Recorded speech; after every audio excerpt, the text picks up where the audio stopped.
Okay. അപ്പൊ നമ്മൾ ഇന്നലെ ക്ലാസ്സിൽ നമ്മള് ഒരു എംപ്ലോയി പ്രൊഫൈൽ മാത്രം അപ്ലോഡ് ചെയ്യുന്ന ഒരു കോൺസെപ്റ്റിലാണ് നമ്മൾ ലാസ്റ്റ് സ്റ്റക്ക് ആയി നിന്നത്. സോ ഇറ്റ് ടുക്ക് ടൈം, കുറച്ച് എറേഴ്സും കാര്യം ഉണ്ടായിരുന്നു. ബട്ട് ഇതെന്റെ കമ്പനി സിസ്റ്റം ആണ്. സോ കമ്പനി സിസ്റ്റത്തിൽ അത് പ്രശ്നം വരുന്നില്ല. നിങ്ങൾക്ക് പഠിക്കാൻ തരുന്ന സിസ്റ്റം അരാംകോ ആണ് എന്റെ കമ്പനി ആക്ച്വലി. സോ ഇതെന്റെ കമ്പനി സിസ്റ്റം ആണ്. സോ നമുക്ക് ആ ഒരു ഫംഗ്ഷനാലിറ്റി മാത്രം ഇതിൽ നമുക്ക് ചെയ്യാം. ബാക്കിയെല്ലാം നമുക്ക് മോസ്റ്റ് പ്രോബബ്ലി മൺഡേ നമുക്ക് ന്യൂ സിസ്റ്റം കിട്ടും SAP എന്ന്. അപ്പൊ പിന്നെ എനിക്ക് നിങ്ങൾക്ക് ഷെയറും ചെയ്യാം. അത് എവറി 7 to 10 days ആകുമ്പോഴേക്കും ഈ ഡാറ്റ പൈലപ്പ് ആകുമ്പോഴേക്കും സിസ്റ്റം ഹാങ് ആവും. അതിന്റെ ഇഷ്യൂസ് ആണ് അവിടെ. ഓക്കെ, സോ ഇന്നലെ പറഞ്ഞ പോലെ നമ്മൾ employee, okay, first of all take one employee profile. ഇത് കുറച്ചും കൂടി വിസിബിലിറ്റി കൂടുതലാണ്. ഇത്രയും കാണുന്നതിനെയാണ് നമ്മൾ എംപ്ലോയി പ്രൊഫൈൽ എന്ന് പറയുന്നത്. ഈ ബാക്കി പോർട്ട്ലെറ്റ്സിനെ എല്ലാം എംപ്ലോയി സെൻട്രൽ എന്ന് പറയും. രണ്ടും കൂടെ കമ്പൈൻ ചെയ്ത് നമ്മൾ ടോട്ടൽ പറയുന്നത് പീപ്പിൾ പ്രൊഫൈൽ. അപ്പൊ നമ്മൾ ഇന്നലെ പറഞ്ഞത് ഇപ്പൊ അക്സെഞ്ചർ എന്ന് പറഞ്ഞ കമ്പനിയിലോ അല്ലെങ്കിൽ ഏതെങ്കിലും ഒരു സർവീസ് ബേസ് കമ്പനിയിൽ സുരാഗ് വർക്ക് ചെയ്യുന്നുണ്ടെങ്കിൽ സുരാഗിനെ ഒരു ക്ലയന്റ് സൈഡിലേക്ക് കൊണ്ടുപോയി വർക്ക് ചെയ്യിപ്പിക്കണമെങ്കിൽ, കൺസൾട്ടന്റ് ആയിട്ട് ചെയ്യിപ്പിക്കണമെങ്കിൽ you should have an access plus employee profile in the system, not the people profile. People profile മൊത്തം ആവശ്യമില്ല, ബട്ട് കാരണം എംപ്ലോയി പ്രൊഫൈൽ റിക്വയർഡ് ആണ്. അതെ, service base company, product company, sorry, product company എന്ന് പറയുമ്പം ഞാൻ നെസ്ലെ എന്ന് എടുക്കാം. സർവീസ് ബേസ് എന്ന് പറയുന്നത് അക്സെഞ്ചർ എടുക്കാം. അപ്പം അക്സെഞ്ചറിന് നെസ്ലെ എന്ന് പറയുന്ന കമ്പനി ക്ലൈന്റ് ആണ്. നെസ്ലെക്ക് അക്സെഞ്ചർ എന്ന് പറഞ്ഞ കമ്പനി വെൻഡർ എന്നാണ് അറിയുന്നത്, വെൻഡർ. സോ ഇവിടെയാണ് സുരാഗ് വർക്ക് ചെയ്യുന്നത്. ആരായിട്ട്? Functional consultant.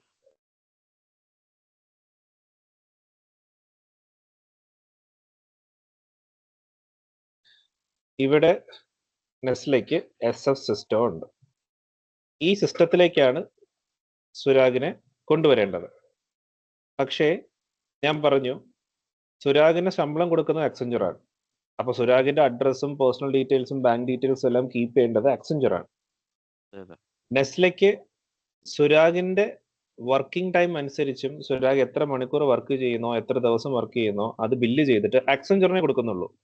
സുരാഗിന് നേരിട്ട് തരത്തില്ല. അപ്പൊ സുരാഗിന് എത്രയാണോ മന്ത്ലി പറഞ്ഞിട്ടുള്ളത് അത് അക്സെഞ്ചർ തരുന്നതാണ്. അപ്പൊ അതുകൊണ്ട് തന്നെ സുരാഗിന് ജസ്റ്റ് ഒരു ആക്സസ് ഇവിടെ കിട്ടിയാൽ മതി. ഇതിനകത്തൊരു എംപ്ലോയി പ്രൊഫൈൽ മതി. Success factor system, short form ആണ്. സക്സസ് ഫാക്ടർ സിസ്റ്റം ആണ്. അതുപോലെ സക്സസ് ഫാക്ടേഴ്സ് ടൈപ്പ് ചെയ്യുമ്പോൾ സൂക്ഷിക്കണം, ഇവിടെ F ക്യാപിറ്റൽ ആയിരിക്കും, Sഉം Fഉം ക്യാപിറ്റൽ ആയിരിക്കും. അതുകൊണ്ടാണ് SF എന്ന് ഇട്ടേക്കുന്നത്. അല്ലാതെ തെറ്റി ചെയ്യുന്നതല്ല. F is always capital. അപ്പോ സക്സസ് ഫാക്ടർ സിസ്റ്റത്തിലേക്കാണ് വരുന്നത്. അപ്പൊ നമ്മൾ പറഞ്ഞിരുന്നു എംപ്ലോയി പ്രൊഫൈൽ,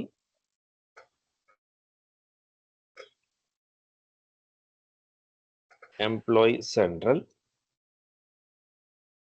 രണ്ടും കൂടെ കമ്പൈൻ ചെയ്യുമ്പോൾ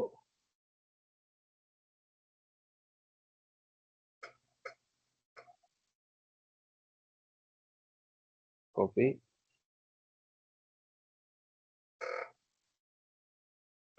plus employee central people profile.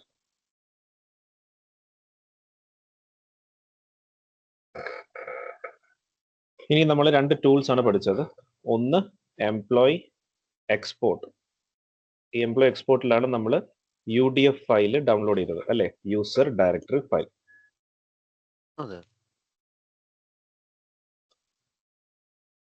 ഇനി നമ്മൾ ഇമ്പോർട്ട് അപ്ലോഡ് ചെയ്യാൻ നോക്കിയ ടൂളിന്റെ പേരാണ് ഇമ്പോർട്ട് എംപ്ലോയി ഡാറ്റ. ഇവിടെയാണ് നമ്മൾ അപ്ലോഡ് ചെയ്യാൻ നോക്കിയത്. അപ്ലോഡ് ചെയ്യുമ്പം ആ ഓപ്ഷന്റെ പേരാണ് ബേസിക് ഇമ്പോർട്ട്. സിമ്പിൾ ആണ്. എംപ്ലോയി പ്രൊഫൈൽ എന്ന് പറയുന്നത് basic details of N employee ആണ്. ഞാൻ കഴിഞ്ഞ ക്ലാസ്സിൽ പറഞ്ഞായിരുന്നു.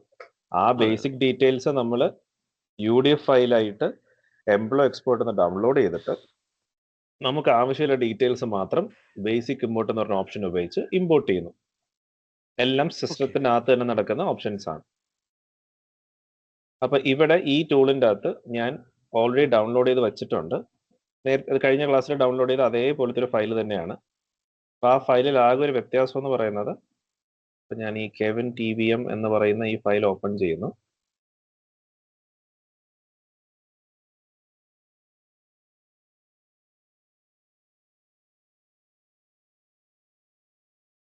ഇവിടെ ഞാൻ ആക്റ്റീവ് ആണ്. എംപ്ലോയി ആയിട്ട് ഞാൻ മാറ്റുകയാണ്, 232 എന്നാക്കുന്നുണ്ട്. കെവിൻ TVMന് പകരം ഞാൻ സുരാഗ് യൂസർ നെയിം അല്ലേ, അപ്പോ SRGSHL. ഓക്കെ, ഇതാണ് user name. First name Surag, last name Sushil,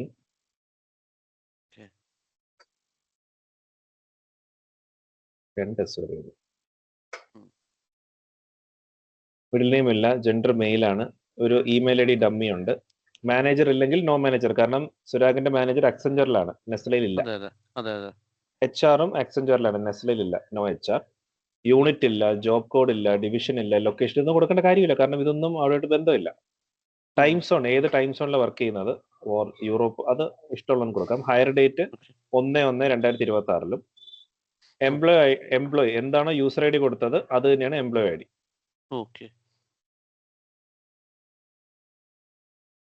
ഇനി അത് കമ്പനിക്ക് വേറെ എംപ്ലോയി ID കൊടുക്കണം നിർബന്ധമാണെങ്കിൽ അവർ കൊടുത്തോളൂ.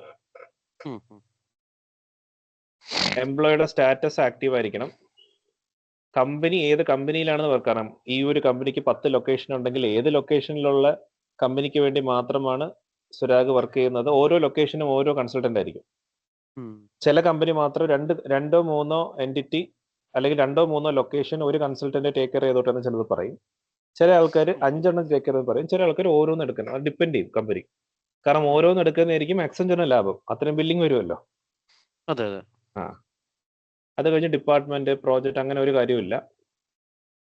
ഇവിടെ എംപ്ലോയ്മെന്റ് ടൈപ്പ് കൺസൾട്ടന്റ് ആണ്. അത് ഇട്ടില്ലെങ്കിലും കുഴപ്പമൊന്നുമില്ല. പിന്നെ വേണമെങ്കിൽ ഇവിടെ ഫങ്ഷണൽ കൺസൾട്ടന്റ് ഇടാം. ഈ ജോബ് ടൈറ്റിൽ ഉണ്ടെങ്കിൽ ജോബ് കോഡ്, ഡിവിഷൻ, ലൊക്കേഷൻ, ഈ ടൈറ്റിൽ എന്ന് പറയുന്നതിന് വേണമെങ്കിൽ നമുക്ക് കൺസൾട്ടന്റ് എന്നിടാം. കൺസൾട്ടന്റ് എന്നിടാം. അത് കഴിഞ്ഞ് ബാക്കി എല്ലാം കൊടുക്കേണ്ട ഒരു കാര്യമില്ല, ഒന്നുമില്ല. ഇത് ഡിഫോൾട്ട് ലോക്കൽ എന്ന് പറഞ്ഞാൽ ഡിഫോൾട്ട് ലാംഗ്വേജ്. ഇപ്പൊ ഞാൻ അപ്ലോഡ് ചെയ്യുന്നത് പോളണ്ട് റീജിയനിലായതുകൊണ്ട് പോളണ്ട് ലാംഗ്വേജാണ്. അല്ലെങ്കിൽ EN US എന്ന് കൊടുത്താൽ US ആയിരിക്കും. EN UK കൊടുത്തു കഴിഞ്ഞാൽ UK ആയിരിക്കും. അത് കഴിഞ്ഞതിന് ശേഷം ഇവിടെ അസൈൻമെന്റ് ID എന്ന് പറയുന്നത് ആ കൊടുത്ത യൂസർ ID അത് തന്നെയാണ്. ഈ അസൈൻമെന്റ് UUID എന്ന് പറയുന്നത് നമുക്ക് കൊടുക്കാൻ പറ്റില്ല, അത് സിസ്റ്റം ഓട്ടോ ജനറേറ്റ് ചെയ്യുന്നതാണ്. ഡിസ്പ്ലേ നെയിം എന്താണ് കാണിക്കേണ്ടത് എന്നുള്ള രീതിയിൽ ചെയ്യണം. സുരാഗ് സുശീൽ. ഈ സുരാഗ് സുശീലായിരിക്കും ഡിസ്പ്ലേ നെയിമായിട്ട് ആദ്യം കാണുന്നതും, എന്നിട്ട് ബ്രാക്കറ്റിൽ കാണുന്ന യൂസർ നെയിം ആണ് ഇതും, SRGSHL. മനസ്സിലായോ? ഇത് നമ്മൾ സേവ് ചെയ്യേണ്ടത് ഞാൻ പറഞ്ഞിരുന്നു. സേവ് CSV ഫോർമാറ്റിലെ സേവ് ചെയ്യാൻ പാടില്ല. സിസ്റ്റം ആ ഒരു ഇത് മാത്രമേ CSV UTF. ഇവിടെ ഞാനിപ്പോ സുരാഗ് എന്ന് മാത്രം ഇടുന്നു. .CSV അതങ്ങ് സേവ് ആയിക്കണം. Download, save.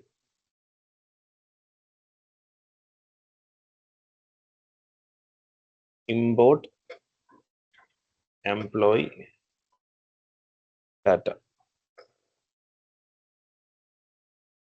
ഇമ്പോർട്ടബിൾ ഡാറ്റയിൽ ഞാൻ പറഞ്ഞിരുന്നു എൻറ്റിറ്റി എന്ന് പറയുന്നത് ഓരോ പോർട്ട്ലെറ്റ്സിന്റെയും ഓരോ ഒബ്ജക്റ്റിന്റെയും കേസ് അവരാണ്. ഇവിടെ ബേസിക് ഡീറ്റെയിൽസ് മാത്രം ഇമ്പോർട്ട് ചെയ്യുന്നുള്ളത്. ബേസിക് ഇമ്പോർട്ട് സെലക്ട് ചെയ്യുക. ചൂസ് ഫയൽ എന്ന് സെലക്ട് ചെയ്യുക. ബ്രൗസ്. .CSV മാത്രമേ കാണാൻ പറ്റുള്ളൂ, വേറൊന്നും കാണാൻ പറ്റില്ല. സുരാഗ് .CSV.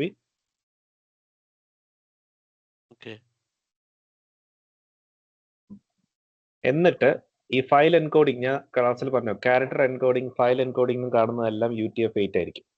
ബൈ ഡിഫോൾട്ട് ആയിട്ട് അതായിരിക്കും. അതല്ലെങ്കിൽ വേറെ ഏതെങ്കിലും കിടക്കുകയാണെങ്കിൽ UTF-8 ആക്കുക. ഫയൽ ലോക്കല് എന്ന് വെച്ചാൽ ഫയലിന്റെ ലാംഗ്വേജ് ലാംഗ്വേജ്. ഇംഗ്ലീഷ് US ആണ് കൊടുത്തിരിക്കുന്നത്. കാരണം നമുക്ക് ഇവിടെ ഡിഫോൾട്ട് ലോക്കല് എന്നാണ് കൊടുത്തത്. ഡിഫോൾട്ട് ലോക്കല് PL പോളണ്ട് എന്ന് പറയുമ്പോൾ അല്ലെ പോളിഷ് ആണ് ഉദ്ദേശിക്കുന്നത്. ഇത് അയാൾ ലോഗിൻ ചെയ്യുമ്പം സെറ്റിംഗ്സ് അനുസരിച്ചല്ലേ മാറുന്നത്. അതെ. ഞാൻ ക്ലാസ്സിൽ പറഞ്ഞില്ലായിരുന്നോ? അതായത് ഡ്യൂപ്ലിക്കേറ്റ് സെറ്റിംഗ്സ് ചേഞ്ച് ലാംഗ്വേജ്. ഞാൻ ലോഗിൻ ചെയ്തപ്പോൾ ഇംഗ്ലീഷ് US ആയിട്ടല്ലേ ഇരിക്കുന്നത്. അതെ. ഇതാണ് ഇവിടുത്തെ ഡിഫോൾട്ട് ആയിട്ടുള്ള ലാംഗ്വേജ്. എനിക്ക് സുരാഗ് ലോഗിൻ ചെയ്യുമ്പം സുരാഗിന് ഈ പോളിഷ് ആയിരിക്കും ഡിഫോൾട്ട് ആയിട്ടുള്ളത്. ഈ ഫയലിൽ ഡിഫോൾട്ട് ലാംഗ്വേജ് ഏതെന്നാണ് ഡിഫോൾട്ട് ലോക്കലേ ചോദിച്ചിട്ടുള്ളൂ. അത് ആ എംപ്ലോയി ഏത് റീജിയനിൽ നിന്ന് ലോഗിൻ ചെയ്യുന്നോ അതനുസരിച്ചായിരിക്കും. കാരണം അയാൾ ഇപ്പൊ ആഡ് ചെയ്യുന്നത് പോളണ്ട് എന്ന് പറയുന്നത് അരാംകോ ഫ്യൂവൽസ് പോളണ്ട് എന്ന് പറഞ്ഞ കമ്പനിയിൽ ആഡ് ചെയ്യുന്നത്. അവിടെ പോളണ്ട് ലാംഗ്വേജിൽ ഇരിക്കുന്നത്. പക്ഷെ ഇവിടെ ചോദിച്ചിരിക്കുന്നത് ഫയലിന്റെ ലാംഗ്വേജ് ഏതെന്നാ. ഫയൽ എഴുതിയിരിക്കുന്നത് ഇംഗ്ലീഷ് അല്ലേ? ഓ അങ്ങനെയല്ലേ. ഫയൽ കണ്ടില്ലേ, എല്ലാം ഇംഗ്ലീഷിൽ എഴുതിയിരിക്കുന്നത്, വേറെ ലാംഗ്വേജിലല്ലോ. അല്ലല്ല. ഫയലിന്റെ ഈ ഫയലില് നമ്മള് PL ലാസ്റ്റ് PL എന്നുള്ളത് ഇപ്പൊ നമ്മള് US ഇംഗ്ലീഷ് EN US എന്നാക്കി. EN US എന്നാക്കി കുഴപ്പമില്ല. അപ്ലോഡ് ചെയ്യുമ്പോ എന്തെങ്കിലും വ്യത്യാസം വരുമോ? വ്യത്യാസമൊന്നും വരത്തില്ല. പക്ഷെ സുരാഗ് ശരിക്കും ലോഗിൻ ചെയ്യുമ്പം തന്റെ ലാംഗ്വേജ് പോളിഷ് ആണെങ്കിൽ തനിക്കെല്ലാം കാണാൻ പറ്റുമോ? ഇല്ല. അല്ല ഞാൻ ചോദിക്കുന്നത് മറ്റേ US ആണെങ്കിൽ സിസ്റ്റം ഓട്ടോമാറ്റിക്കലി ഡിറ്റക്ട് ചെയ്ത് സിസ്റ്റം പോളിഷിലേക്ക് മാറും അങ്ങനെയൊന്നുമില്ല അല്ലെ? ഇല്ല, കാരണം പോളിഷിലേക്ക് മാറണമെന്നുണ്ടെങ്കിൽ ഇവിടെ ഇംഗ്ലീഷ് ലാംഗ്വേജ് മാത്രമേ നമ്മൾ ആഡ് ചെയ്തിട്ടുള്ളൂ. അല്ലെങ്കിൽ പോളിഷ് ലാംഗ്വേജിൽ ആഡ് ചെയ്യണം. ഇത് വെറും ബേസിക് അല്ലേ? ഇതിൽ കൊടുത്തിരിക്കുന്ന ലാംഗ്വേജും പോളിഷ് ആയിരിക്കണം അല്ലേ? പോളിഷ് ആയിരിക്കണം, എന്നാലേ അവർക്ക് ഡിറ്റക്ട് ചെയ്യാൻ പറ്റുള്ളൂ. ഓക്കെ, മനസ്സിലായി.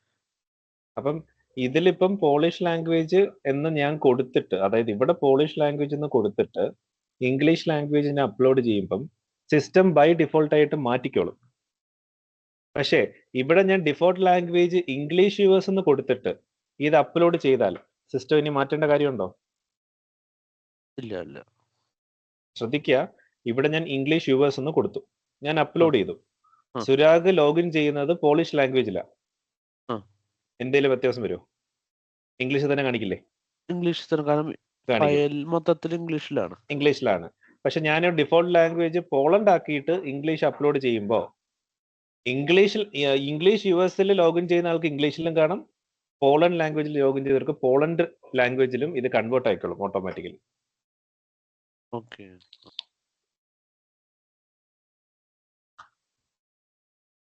ഇതിപ്പോ നമ്മുടെ സിസ്റ്റമാണ്. ഇവിടെ ഞാൻ കൺസിഡർ ഈ സിസ്റ്റം സുരാഗിന്റെയാണ്, പോളിഷ് ലാംഗ്വേജ് എന്ന് വിചാരിക്കാം.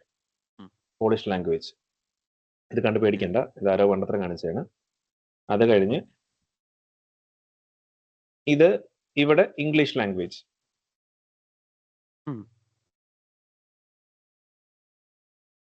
പോളിഷും ഇംഗ്ലീഷ് US. ഞാൻ പോളിഷ് ലാംഗ്വേജിൽ ലോഗിൻ ചെയ്യുന്ന ഒരാൾക്ക് വേണ്ടി ഒരു ഫയൽ അപ്ലോഡ് ചെയ്യുമ്പം നമ്മൾക്ക് പോളിഷ് അറിയാത്തത് കൊണ്ട് ഇംഗ്ലീഷ് യൂസ് ചെയ്താലേ പറ്റുള്ളൂ. അതെ. നമ്മളത് അപ്ലോഡ് ചെയ്യുമ്പോൾ സിസ്റ്റം അത് ക്യാപ്ചർ ചെയ്യും. സിസ്റ്റം ക്യാപ്ചർ ചെയ്യുമ്പോൾ സമയത്ത് ആകെ നോക്കുന്നത് ഡിഫോൾട്ട് എന്ന് പറയുന്ന ലാംഗ്വേജ് ഏതാന്ന്. ഡിഫോൾട്ട് നോക്കും. ഡിഫോൾട്ട് ലാംഗ്വേജ് നമ്മൾ സെറ്റിംഗ്സിൽ കൊടുത്ത ഡിഫോൾട്ട് ലാംഗ്വേജ് അല്ല, അല്ലാണ്ട് ഫയലിലുള്ളതല്ലോ. ഫയലിന്റെ അകത്താണ് ഡിഫോൾട്ട് ലാംഗ്വേജ് കൊടുക്കും. ഫയലിന്റെ അകത്ത് ഡിഫോൾട്ട് ലാംഗ്വേജ് കൊടുക്കും. ഫയലിന്റെ അകത്ത് ഡിഫോൾട്ട് ലാംഗ്വേജ് കൊടുക്കുമ്പോൾ ആ ഫയലിന്റെ അകത്ത് ഏത് മലയാളം ആയിക്കോട്ടെ, ഇനി ഏത് ഭാഷയാണെങ്കിലും ശരി, അത് പോളണ്ടിലേക്ക് കൺവേർട്ട് ആയിക്കോളും. പക്ഷെ അതേ സമയത്ത് ഞാൻ ഡിഫോൾട്ട് ലാംഗ്വേജ് ഈ പോളണ്ടിലെ ആൾക്കാർക്ക് വേണ്ടി US ആണ് വയ്ക്കുന്നതെങ്കിൽ അയാൾ ഇനി അയാളുടെ സിസ്റ്റം ഇംഗ്ലീഷ് US ആണെങ്കിൽ മാത്രമേ അയാൾക്ക് ഇനി വാല്യൂസ് കാണാൻ പറ്റുള്ളൂ. അയാൾ പോളിഷിൽ ലോഗിൻ ചെയ്ത് കഴിഞ്ഞാൽ ഒന്നും കാണാനും പോലും പറ്റില്ല. മനസ്സിലാവുന്നുണ്ടോ? മനസ്സിലായോ? അപ്പൊ ഇത് ഇത്ര ആലോചിച്ചാൽ മതി. ഇത് അയാളുടെ സിസ്റ്റത്തിന് വേണ്ടി, അയാൾ ലോഗിൻ ചെയ്യുന്ന ലാംഗ്വേജ് സെറ്റിങ്ങിന് വേണ്ടിയാണ് ഉദ്ദേശിക്കുന്നത്. ഓക്കെ. എന്നാൽ ഇവിടെ ചോദിക്കുന്നത് ഇപ്പൊ നമ്മൾ അപ്ലോഡ് ചെയ്യുന്ന ഫയലിന്റെ ലാംഗ്വേജ് എന്താണ്? അത് US ആണ്. ഓക്കെ. കാരണം അതിലെ അത് മനസ്സിലായി. ഓക്കെ. ഇനി വാലിഡേറ്റ് ചെയ്യാം. വാലിഡേറ്റ് ചെയ്യുമ്പോൾ date format date format MMDDY US ആയതുകൊണ്ടാ. ബൈ ഡിഫോൾട്ട് വന്നു, പക്ഷെ തെറ്റായിട്ട് വരികയാണെങ്കിൽ നമ്മൾ ചെക്ക് ചെയ്യണ്ടേ? ഇപ്പൊ ഇവിടെയും യൂണിക്കോഡ് ബൈ ഡിഫോൾട്ട് ആയിട്ട് വന്നു. സപ്പോസ് അത് വിൻഡോസ് അങ്ങനെ വിൻഡോസ് എന്നോ ഈ വിൻഡോസ് എന്നോ കൊറിയൻ എന്നോ എന്തെങ്കിലും കിടക്കുകയാണെങ്കിൽ ശരിയല്ലല്ലോ, മാറ്റണമല്ലോ. So file encoding, character encoding എല്ലാം Unicode, file local English US ആയിരിക്കും. ഇപ്പൊ നമ്മൾ പോളിഷാരെന്ന് എഴുതിക്കാം. നമ്മളാണ് ഇത് ചെയ്യണമെന്ന് വെച്ച് കഴിഞ്ഞാൽ നമുക്ക് ഇത് ചെയ്യാൻ പറ്റില്ല. നമ്മൾ നേരെ പോളിഷിൽ കൊണ്ടിടും. കാരണം അവരുടെ ഡേറ്റ് ഫോർമാറ്റ് ഒക്കെ ഡോട്ട് ആണ് കേട്ടോ. DD.MM.YYY നമ്മളെ പോലെ സ്ലാഷ് അല്ല. അപ്പോൾ സിസ്റ്റം ഇതിൽ ഈ പോളിസ്കീയിൽ വെച്ചിട്ട് ഞാനിപ്പോൾ വാലിഡേറ്റ് ചെയ്യുമ്പോൾ നോക്കാം. കണ്ടോ, ഇൻവാലിഡ് ഹയർ ഡേറ്റ്. കാരണം നമ്മൾ സ്ലാഷ് അല്ലേ കൊടുത്തിരുന്നത്. ഓരോ ലാംഗ്വേജിനും ഓരോ രീതികളുണ്ട്. മനസ്സിലായോ? ഇപ്പൊ നമ്മളെന്തായാലും ഒന്നും കൂടെ നമ്മുടെ സുരാഗ് എടുക്കുക, ഇംഗ്ലീഷ് US ആക്കുക,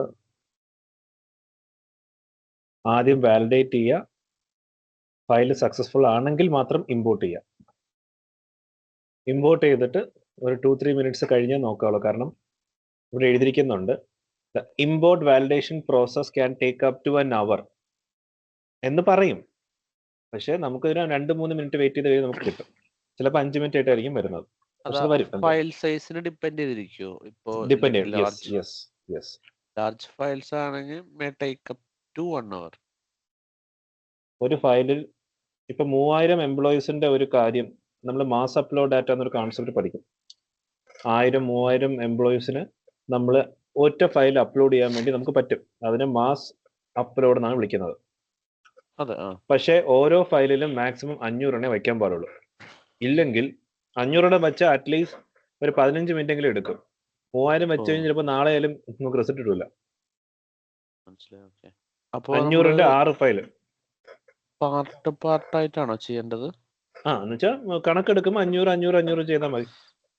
ഓക്കെ. പക്ഷെ ഒരു പ്രശ്നമുണ്ട്. ഒരു സെക്കൻഡ്. ഓക്കെ. ഒരു ബിസ്ക്കറ്റ് വായിൽ വെച്ചോ, ഏതാ കഴിച്ചെടുക്കാൻ പറ്റില്ല. ഈ പണിയൊന്നും നമ്മൾ ചെയ്യുന്നതല്ല. ഇതൊന്നും നമ്മൾ ചെയ്യുന്ന പണിയല്ല. ഇല്ല, നമ്മളെ ഇതൊന്നും നമ്മൾ ചെയ്യുന്നതല്ല. ഞാൻ ക്ലാസ് തുടങ്ങുമ്പോഴേ പറഞ്ഞായിരുന്നു നമുക്ക് ഡാറ്റയുമായി ഒരു ബന്ധമില്ല. പക്ഷേ ഒരു ഫങ്ഷണൽ കൺസൾട്ടന്റ് എന്ന രീതിയിൽ സുരാഗ് ഈ ഫീൽഡിലോട്ട് ഇറങ്ങുമ്പോൾ ഈ ഫ്രണ്ട് എൻഡിൽ ചെയ്യുന്ന എന്താണെന്ന് അറിയാണ്ട് ബാക്ക് എൻഡ് പഠിച്ചിട്ട് കാര്യമില്ലല്ലോ. ഫ്രണ്ട് എൻഡിൽ എന്താ നടക്കുന്നതെന്ന് കൂടെ അറിയണം. അപ്പൊ ഈ ബേസിക്സിന്റെ അകത്താണ് നമ്മൾ അത് ചേർക്കുന്നത്. നമ്മൾ ഈ ഫസ്റ്റ് 25% അകത്ത് ബേസിക്സ് എന്ന് പറയുന്നത് തന്നെ ഫ്രണ്ട് എൻഡും ബാക്ക് എൻഡിലും നടക്കുന്ന കാര്യങ്ങൾ കമ്പൈൻ ചെയ്തിട്ട് ഈ 25% ശേഷമാണ് നമ്മൾ കോൺഫിഗറേഷൻ പോകുന്നത്. ഞാൻ ക്ലാസ്സിൽ കാണിച്ചില്ലായിരുന്നു. അതായത് ഫ്രം ദ സ്ക്രാച്ച് നമ്മൾ ക്രിയേറ്റ് ചെയ്ത് പുതിയ സ്ക്രീൻ കൊണ്ടുവരുന്നത്.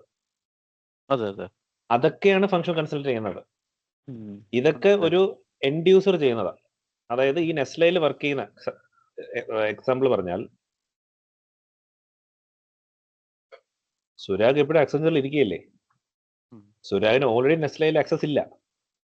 അപ്പൊ പിന്നെ എങ്ങനെയാ സുരാഗ് ഫയൽ ക്രിയേറ്റ് ചെയ്ത് സുരാഗിന് വേണ്ടി തന്നെ ഇവിടെ അപ്ലോഡ് ചെയ്യുന്നത്? Not possible. അപ്പോ ഈ നെസ്ലയിൽ ഇരിക്കുന്ന എൻഡ് യൂസർ ആണ് ഈ പ്രോസസ് എല്ലാം ചെയ്യുന്നത്. എന്നിട്ടാണ് എനിക്ക് സിസ്റ്റത്തിലേക്ക് അതെ. കാരണം ഇത് വലിയ മെനക്കെട്ട പരിപാടി അല്ലല്ലോ, വലിയ തലപൊകുന്ന പരിപാടി ഒന്നുമല്ല. ഓൾറെഡി ഉള്ള ഒരു UDF ഫയലിനെ ഡൗൺലോഡ് ചെയ്ത് അതിൻ്റെ അകത്ത് ചേഞ്ചസ് എല്ലാം വരുത്തിയിട്ടോ പുതിയൊരു ഡീറ്റെയിൽ സുരാഗിന് കൊടുത്ത് എംപ്ലോയി ഐഡിയും യൂസർ ഐഡിയും ഫസ്റ്റ് നെയിം ലാസ്റ്റ് നെയിം എല്ലാം കൊടുത്തിട്ട് ജസ്റ്റ് ഒന്ന് അപ്ലോഡ് ചെയ്യുന്നു. അത്രേ ഉള്ളൂ, വേറെ ഒന്നുമില്ല. ഇത് എൻഡ് യൂസേഴ്സ് ചെയ്തോളൂ. ഫ്രണ്ട് എൻഡിൽ വർക്ക് ചെയ്യുന്നത്. കാരണം അവർ ബാക്ക് എൻഡിൽ ഇതിൽ നമ്മൾ ഒരു കോൺഫിഗറേഷൻ പോലും ചെയ്യുന്നില്ലല്ലോ. നമ്മൾ വേറെ അനാവശ്യമായ ടൂൾ, ഇതെല്ലാം ഫ്രണ്ട് എൻഡ് ടൂളാണ്. ഇത് രണ്ടും ഫ്രണ്ട് എൻഡ് ടൂളാണ്, ബാക്ക് എൻഡ് ടൂൾ അല്ല.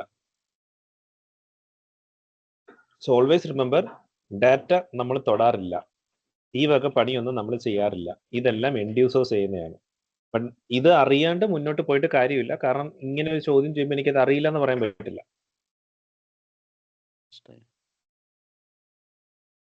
ഇനി നമുക്ക് സുരാഗിന്റെ പ്രൊഫൈൽ ഒന്ന് സെർച്ച് ചെയ്ത് നോക്കാം.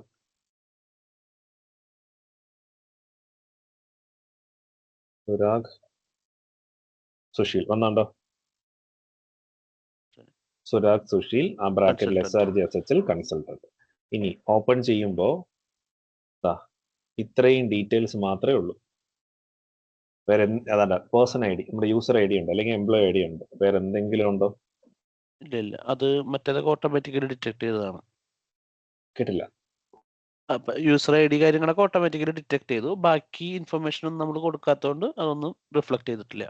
അല്ല, ബാക്കി ഇൻഫർമേഷൻ എന്ന് പറഞ്ഞാൽ എംപ്ലോയി സെന്ററിൽ നമ്മൾ തൊട്ടിട്ടേ ഇല്ല. നമ്മൾ എംപ്ലോയി പ്രൊഫൈൽ മാത്രമേ തൊട്ടിട്ടുള്ളൂ. അതെ. അപ്പോ ഇവിടെ ഇങ്ങനെ ഒരു പ്രൊഫൈൽ ക്രിയേറ്റ് ചെയ്തിട്ട് നെക്സ്റ്റ് എൻഡ് യൂസർ ചെയ്യാൻ പോകുന്നത് പാസ്വേഡ്, റീസെറ്റ് യൂസർ പാസ്വേഡ് കൊടുക്കണ്ടേ, ഒരു പാസ്വേഡ് വേണ്ടേ? അപ്പൊ ഈ ഫസ്റ്റ് ഓപ്ഷൻ കണ്ടോ, റീസെറ്റ് ഇൻഡിവിജ്വൽ യൂസർ പാസ്വേഡ് വിത്ത് സപ്ലൈഡ് പാസ്വേഡ് ആണ്. ഈ ഒരു ഓപ്ഷൻ മാത്രമേ ചൂസ് ചെയ്യാൻ പാടുള്ളൂ. ഇത് ചൂസ് ചെയ്ത്, ഇത് ഓൾറെഡി സെലക്റ്റഡ് ആണ്. എന്നിട്ട് ഏറ്റവും താഴെ വന്ന് ഈ യൂസർ നെയിമിന്റെ അവിടെ നമ്മുടെ യൂസർ നെയിം ഇല്ലേ ബ്രാക്കറ്റിലുള്ള SRG SHL, ആ SRG SH വന്നത് സുരാഗ് സുശീൽ സെലക്ട് ചെയ്യാം. ഫസ്റ്റ് നെയിമും ലാസ്റ്റ് നെയിമും എല്ലാം ക്യാപ്ചറായി ഇവിടെ വന്നിട്ടുണ്ട്. ഈ ബട്ടൺ നമ്മൾ ചെക്ക് ചെയ്യുക, എന്നിട്ട് പുതിയ പാസ്വേഡ് 2 എണ്ണം കൊടുത്ത് റീസെറ്റ് പാസ്വേഡ് കൊടുക്കുക. എന്നിട്ട് HR എൻഡ് യൂസറോ ആക്സെഞ്ചറിലുള്ള സുരാഗിന് മെയിൽ അയക്കും. ഇതാണ് നിങ്ങളുടെ യൂസർ നെയിം, ഇതാണ് നിങ്ങളുടെ പാസ്വേഡ്, ഇതാണ് നിങ്ങൾ ആക്സസ് ചെയ്യേണ്ട ലിങ്ക് എന്ന്. ഇങ്ങനെയാണ് ആക്സസ് ചെയ്യുന്നത്. സുരാഗിന് ആക്സസ് ചെയ്യുമ്പോൾ സേഫ് ആണ്, കാരണം താൻ ആ കമ്പനിയിൽ, താൻ ഏത് കമ്പനിയിലാണ്, ഏത് ടൈം സോണിലാണ്, എന്താണ് തന്റെ ജോലി എന്ന് മാത്രമേ ഉള്ളൂ. ഒരു മെയിൽ ഐഡിയും കൂടെ കാണും. ആ മെയിൽ ഐഡി നെസ്ലയുടെ മെയിൽ ഐഡി ആയിരിക്കും, അക്സെഞ്ചറിന്റെ ആയിരിക്കില്ല. തനിക്ക് വേണ്ടി ഒരു മെയിൽ ഐഡിയും കാണും. ബാക്കി തന്നെ പറ്റി ഒരു ഡീറ്റെയിൽസും കൊടുക്കേണ്ട കാര്യമില്ല. ഇവിടെ കോൺടാക്ട് ഇൻഫോർമേഷൻ ഒരു കാര്യങ്ങളും കൊടുക്കേണ്ട കാര്യമില്ല. താനിപ്പോ ഡയറക്റ്റ് ആയിട്ട് ഒരു കമ്പനിയിൽ കോൺട്രാക്ട് എംപ്ലോയി ആയിട്ട് കയറുകയാണെങ്കിൽ ഓക്കെ ഫൈൻ. പക്ഷെ വേറൊരു കമ്പനിയിൽ നിന്ന് അതായത് വെണ്ടർ കമ്പനിയിൽ നിന്ന് ക്ലയന്റ് കമ്പനിയിലേക്ക് വർക്ക് ചെയ്യാൻ വരുമ്പോൾ ഈ വെണ്ടറിൽ നിന്ന് വരുന്ന കൺസൾട്ടന്റിന്റെ ഡീറ്റെയിൽസ് സെക്യൂർ ആയിരിക്കണം എന്നായിരിക്കും ഈ വെണ്ടറും ക്ലയന്റും തമ്മിലുള്ള കരാറിൽ അവർ പറയുന്നത്. ഇവർ തമ്മിൽ കരാറ് കാണും, ആ കരാറിൽ അവരതായിരിക്കും പറയുന്നത്.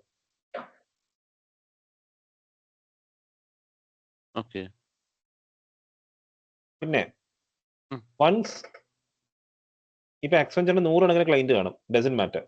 ബട്ട് ഏത് ക്ലയന്റിന്റെ കൂടെയാണോ സുരാഗ് വർക്ക് ചെയ്യുന്നത്, സപ്പോസ് സുരാഗിന് ആ ക്ലയന്റിന്റെ അടുത്ത് പോയി വർക്ക് ചെയ്യണം. കാരണം ഇവിടെ ഇപ്പൊ സുരാഗിന് 20 ലക്ഷം CTC കിട്ടുകയാണ്.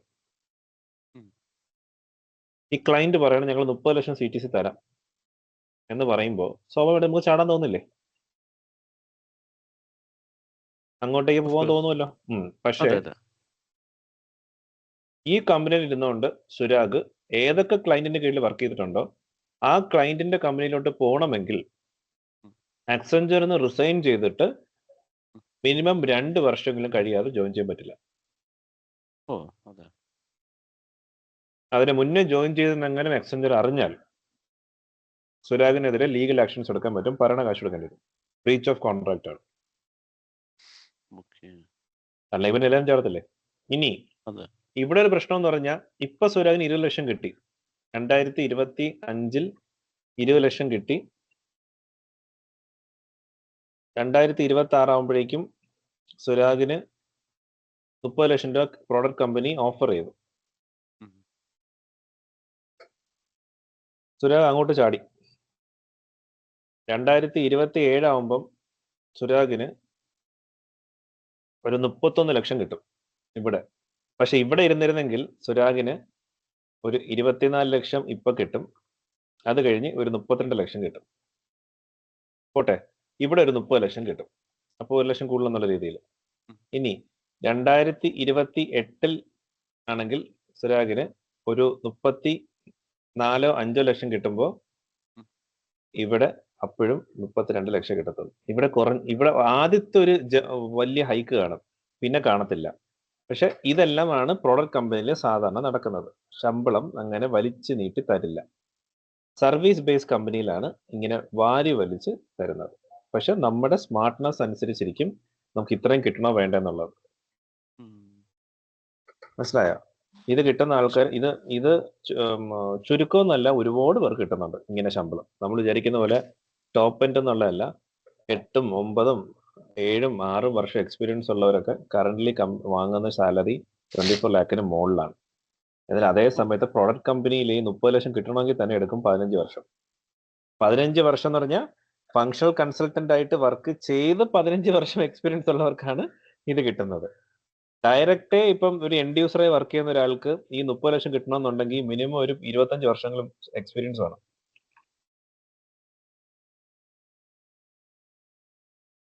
പിന്നെ ഇത് 2-3 കമ്പനി ചാടിയാലേ ഇത്രയും കിട്ടുള്ളൂ. ഒരേ കമ്പനിയിൽ ഇരുന്ന് കഴിഞ്ഞാൽ ഇതേ അവസ്ഥ തന്നെ ആയിരിക്കും. നോർമൽ ഒരു ജോബിന് നമ്മൾ ഒരുപാട് പ്രാവശ്യം കമ്പനി മാറുമ്പം അവർ പറയും നമുക്ക് സ്ഥിരതയില്ല എന്നൊരു കോൺസെപ്റ്റ് പറയും. പക്ഷേ ഫങ്ഷണൽ കൺസൾട്ടന്റ്, ഡെവലപ്പേഴ്സ് എന്ന് പറയുന്ന ഒരു കോൺസെപ്റ്റ്, ടെസ്റ്റേഴ്സ്, ഇവർക്ക് കമ്പനി ചാടിയില്ലെങ്കിലും വന്നോളൂ എന്ന് പറയുന്ന ജോബ്സ് ആണ്. കാരണം അവർക്ക് ലോജിക്കൽ അല്ലെങ്കിൽ ഐഡിയൽ മൈൻഡ്സ് ആണ് വേണ്ടത്. അതുകൊണ്ട് അവർക്ക് അതൊരു പ്രശ്നമേ അല്ല. മനസ്സിലാവുന്നുണ്ടോ? അതെ. അപ്പൊ ഞാൻ ചോദിക്കുന്ന ഒരു ഡൗട്ട്, സർവീസ് ബേസ്ഡ് കമ്പനിന്ന് നമ്മള് പ്രൊഡക്റ്റ് ബേസ്ഡ് കമ്പനിയിലേക്ക് മാറി, അതിപ്പോ 2 years കഴിയണമെന്നല്ലേ പറഞ്ഞത്? അതെ. അപ്പൊ സപ്പോസ് എനിക്ക് 30 ലാക്ക് കിട്ടി, 30 ലാക്ക് കിട്ടിയിട്ട് വീണ്ടും എനിക്ക് വേണമെങ്കിൽ സ്വിച്ച് ചെയ്യാലോ? Instead of product based company ആ സെയിം കമ്പനി തന്നെ നിൽക്കുന്നതിനേക്കാളും ഭേദം വീണ്ടും സ്വിച്ച് ചെയ്താൽ വീണ്ടും പെട്ടെന്ന് ഒരു ഹൈക്ക് കിട്ടില്ലേ? പ്രൊഡക്റ്റ് കമ്പനി കയറി കഴിഞ്ഞാൽ ഒരു ഫങ്ഷണൽ കൺസൾട്ടന്റ് ഒരാള് അയാൾ ആ ഡെവലപ്മെന്റും എല്ലാം മടുത്തിട്ട് ഇനി അതിലോട്ട് പോകാൻ താല്പര്യമില്ലാത്തതുകൊണ്ടല്ലേ പ്രൊഡക്റ്റിലോട്ട് പോണേ. ഈ പ്രൊഡക്റ്റ് പോയി കഴിഞ്ഞാൽ താൻ എത്ര നാളവിടെ വർക്ക് ചെയ്യുന്നു അത്രയും നാളും ഈ സോഫ്റ്റ്വെയർ അപ്ഡേറ്റ് ആവുമല്ലേ? അതെ. അപ്പം അത്രയും നോളജ് തനിക്ക് ഉണ്ടാവണം നിർബന്ധമില്ലല്ലോ. അതിനുശേഷം തിരിച്ച് വീണ്ടും സർവീസിലോട്ട് വരുമ്പോ അതിൻ്റെ ബുദ്ധിമുട്ടുണ്ടാവില്ലേ?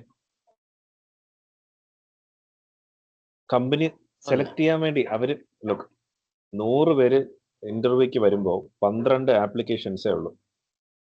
ബാക്കി അപ്പോൾ കമ്പനിയുടെ ആവശ്യം ബാക്കി 88 പേരെ എങ്ങനെ പുറത്താക്കാം എന്നുള്ളതാണ് നോക്കുന്നത്. ഇതൊക്കെ ഒരു കാരണമാക്കി എടുത്ത് അവർ പുറത്താക്കും.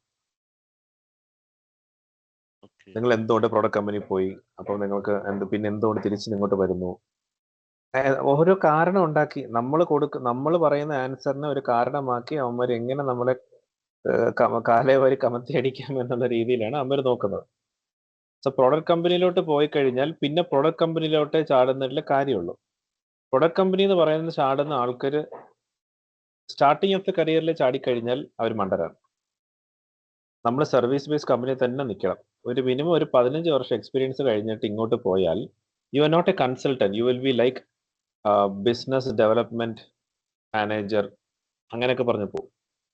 കാരണം ഓൾറെഡി ഇത്രയും ക്ലയന്റുകളെ ഹാൻഡിൽ ചെയ്ത് എക്സ്പീരിയൻസ് ഉള്ള ഒരു ഫങ്ഷണൽ കൺസൾട്ടന്റിന് ഒരു ക്ലയന്റ് സൈഡ് ഇരുന്ന് ഈ സിസ്റ്റത്തെ പറ്റി ആലോചിക്കുമ്പോൾ എന്ത് എളുപ്പമാണ് അല്ലേ?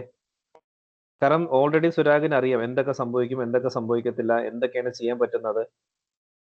എന്തായാലും ഈ ക്ലയന്റുകൾക്ക് ഐഡിയ കൊടുക്കുന്നത് ഇതേപോലെ ഒരുത്തനായിരിക്കുമല്ലോ, നമ്മളെ പോലെ പണ്ട് വർക്ക് ചെയ്ത ഏതെങ്കിലും ഒരുത്തനായിരിക്കും. തീർച്ചയായിട്ടും. അപ്പം പക്ഷേ അയാൾക്കും നമ്മളും തമ്മിലുള്ള വ്യത്യാസം എന്ന് പറഞ്ഞാൽ അയാള് പറ്റുമെന്നേ ഉറപ്പുള്ളൂ, പക്ഷെ ഹി ഈസ് ഔട്ട്ഡേറ്റഡ്, നമ്മൾ അപ്ഡേറ്റഡാ. ആ ഒരു വ്യത്യാസമേ ഉള്ളൂ. അയാൾ പണ്ട് ആ സിസ്റ്റത്തിൽ പലതും ചെയ്തിട്ടുണ്ടായിരിക്കും, ഇപ്പൊ അയാൾക്ക് ഹാൻഡ്സ് ഓൺ എക്സ്പീരിയൻസ് ഇല്ല, നമ്മൾ ഇപ്പോഴും ചെയ്തുകൊണ്ടിരിക്കുക. അതുകൊണ്ട് അയാൾ നമ്മുടെ അടുത്ത് വന്നിട്ട് അടിയുണ്ടാക്കാൻ വരില്ല. അയാൾ ഈ ഐഡിയ ഒരു ടീമിന് കൊടുത്തിട്ട് ആ ടീമേ വരത്തുള്ളൂ. ഒരിക്കലും ക്ലയന്റ് സൈഡിൽ നിന്ന് ഒരു കൺസൾട്ടന്റ് എന്നോ വെണ്ടറിന്റെ സൈഡിൽ നിന്ന് കൺസൾട്ടന്റ് നമ്മുടെ ക്ലാഷ് ഉണ്ടാവില്ല. അത് ഈഗോ ക്ലാഷ് ആവും. മനസ്സിലായോ? അതുകൊണ്ട് ഏതെങ്കിലും ഒരു ബിസിനസ് ഡെവലപ്മെന്റ് ടീം ആയിരിക്കും നമ്മൾ സംസാരിക്കാൻ വരുന്നത്, മാനേജ്മെന്റ് ആയിരിക്കും സംസാരിക്കാൻ വരുന്നത്. അവർക്ക് ഇതൊക്കെ പറ്റുമെന്നുള്ളൊരു ഇത് കാരണം പിന്നെ കാലക്രമേണ ഈ പ്രോഡക്റ്റ് കമ്പനിയിൽ വർക്ക് ചെയ്തുകൊണ്ടിരിക്കുന്ന കൺസൾട്ടൻസിന് പലതും മറന്നു. കാരണം ഇപ്പോ സുരാഗ് വർക്ക് ചെയ്തുകൊണ്ടിരിക്കുന്ന ജോലിയാണെങ്കിലും ഇപ്പം ഒരു 6 മാസം ഒരു ബ്രേക്ക് എടുത്തിട്ട് വന്നേ? അറിയാം. പക്ഷെ എന്നാലും ഒരു കൺഫ്യൂഷൻ വരും. അതെ. അതുപോലെ തന്നെയാണ് എല്ലാ ജോലിയുള്ള പരിപാടി. ഇപ്പം ഒരു ഡ്രൈവിംഗ് പണിയോ അല്ലെങ്കിൽ സംതിങ് സ്കിൽഡ് അല്ലെങ്കിൽ ആ കൈൻഡ് ഓഫ് തിങ് എന്ന് പറയുന്നത് വേറെ. നമുക്ക് നോളേജ് ഉണ്ടെങ്കിലും ടച്ച് വിട്ടുപോയി കഴിഞ്ഞാൽ നമുക്ക് നഷ്ടപ്പെടുന്ന കുറെ കാര്യങ്ങളുണ്ട്. ഒരിക്കലും ബൈക്ക് ഓടിക്കാൻ അറിയാവുന്ന ഒരാൾ 6 മാസം ഓടിക്കാതിരുന്ന ബൈക്ക് ഓടിക്കാൻ പറ്റില്ലെന്നല്ല, ഓടിക്കാൻ പറ്റും. കാർ ഓടിക്കാൻ കൺഫ്യൂഷൻസ് വരും. ചില കൺഫ്യൂഷൻ. എന്നാലും കാർ ഇപ്പോൾ ഓടിക്കുന്ന ഒരാൾ ഒരു 6 മാസം ഓടിക്കാതെ ഓടിച്ചാലും തുടക്കത്തിൽ ഒരു ഇതേ വരത്തുള്ളൂ, പിന്നെ അത് മാറും. പക്ഷെ സിസ്റ്റം അങ്ങനെയല്ല, ഇത് അപ്ഡേറ്റ് ആവുക. ലുക്ക്, ഇപ്പൊ കാർ മാറുന്നതനുസരിച്ച് മനുഷ്യൻ അപ്ഡേറ്റ് ആവേണ്ട ആവശ്യമില്ലല്ലോ. ഒരു ലോജിക്കലി ഞാൻ പറയുന്നത്, കാർ മാറുന്നതനുസരിച്ച് മനുഷ്യൻ അപ്ഡേറ്റ് ആവണ്ടല്ലോ. മനുഷ്യന്റെ ബ്രെയിനും കൈയും കാലൊക്കെ അതുപോലെ തന്നെയാണ്. ആകെ നമുക്ക് ഏജ് മാത്രമേ മാറുന്നുള്ളൂ. സോഫ്റ്റ്വെയർ എന്ന് പറഞ്ഞു കഴിഞ്ഞാൽ പ്രോസസ് അപ്ഡേറ്റ് ആവുകയാണ്. ഇപ്പൊ ഇന്ന് ഞാൻ 2 ടൂൾസ് പഠിപ്പിച്ചു തന്നു, നാളെ ഈ 2 ടൂൾസ് പോയിട്ട് പുതിയ 2 വന്നാൽ എന്ത് ചെയ്യും? ഇപ്പൊ ഈ രണ്ടും കൂടെ ഒരുമിച്ച് കമ്പൈൻ ചെയ്തവരൊക്കെയാണെങ്കിലോ?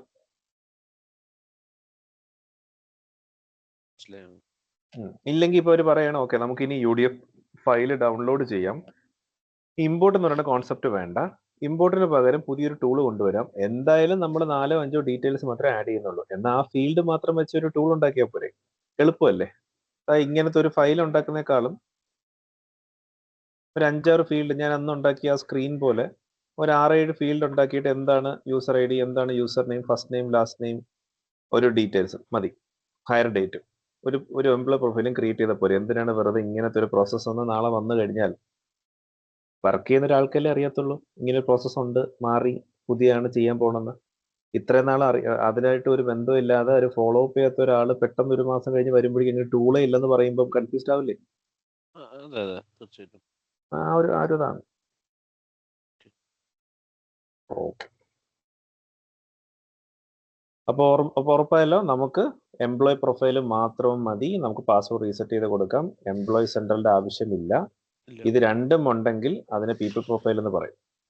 സോ നെസ്ലെ കമ്പനിക്കകത്ത് വർക്ക് ചെയ്യുന്നവർ ആരാണെങ്കിലും അവരുടെ പീപ്പിൾ പ്രൊഫൈൽ ആയിരിക്കും. നെസ്ലെ കമ്പനിക്ക് വേണ്ടി വെണ്ടർ സൈഡിൽ നിന്ന് വരുന്ന ഏതൊരാളും അയാൾക്ക് എംപ്ലോയി പ്രൊഫൈൽ മാത്രമേ കാണത്തുള്ളൂ. ഓക്കെ ആണോ? ഈ ടൂൾസ് ഓർക്കണം: employee export, import employee data. ഇനി നമ്മൾ പഠിക്കാൻ പോകുന്നത് ഈ സിസ്റ്റത്തിന്റെ അകത്തുള്ള കുറേ ബേസിക്സ് ആയിട്ടുള്ള കാര്യമാണ്. ഇനി നമുക്ക് ഇതിന്റെ സിസ്റ്റത്തിന്റെ ആവശ്യമില്ല, ഈ സിസ്റ്റം മതി. ചെറിയൊരു ചേഞ്ച് ഞാൻ കൊണ്ടുവരാം.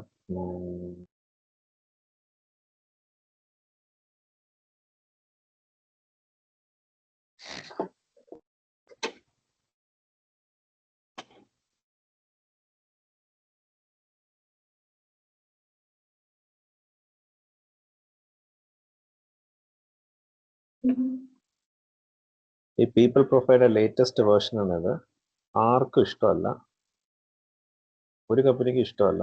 ഞാൻ ഇത് എനേബിൾ ആക്കിയായിട്ട് വച്ചത് ഡിസേബിൾ ആക്കുകയാണ്.